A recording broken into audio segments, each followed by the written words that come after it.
ഉദ്ധിത, ദൈവമേ, രക്ഷക, സമാധാനമേ. ഒരു നല്ല ഗുരു ദൈവത്തോട് ചേർന്ന് നിന്നുകൊണ്ട് നമ്മുടെ മനസ്സിനെ ഒരു വിളനിലമാക്കുമ്പോൾ 30 മേനിയും 60 മേനിയും 100 മേനിയും ഫലം പുറപ്പെടുവിക്കേണ്ടവരാണ് നമ്മൾ. മാത്രവുമല്ല, നമ്മുടെ മനസ്സിനെ വക്കോളം നിറച്ച് മറ്റുള്ളവർക്ക് നന്മ കൊടുക്കേണ്ടവരാണ് നമ്മൾ. അതായത് വിധക്കാര ഭൂമിയിലേക്ക് നമ്മുടെ ശ്രദ്ധ കൊണ്ടുപോകാം.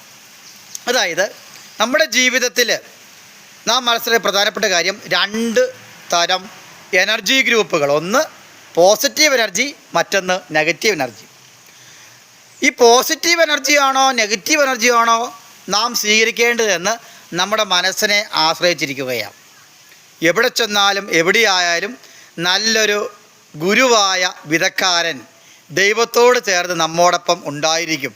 അതായത് എയർടെല്ലിൻ്റെ സിം ഇട്ടാൽ എയർടെല്ലിൻ്റെ കാര്യങ്ങളാണ് സ്വീകരിക്കുന്നത്. BSNL സിം ഇട്ടാൽ BSNL റേഞ്ചാണ് സ്വീകരിക്കുന്നത്. ജിയോ ഇട്ടാൽ ജിയോ. അത് ഓരോരുത്തരുടെയും മനസ്സിനെ ആശ്രയിച്ചിരിക്കും.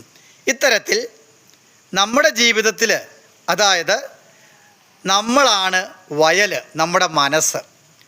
വിധക്കാരൻ ഒരു ഗുരുവാണ്. പൂർണ്ണമായും അതെല്ലാം അനുഭവസ്ഥമാക്കുന്നതും നമ്മളെ അനുഗ്രഹിക്കുന്നതും ദൈവവചനമായ വിത്താണ്.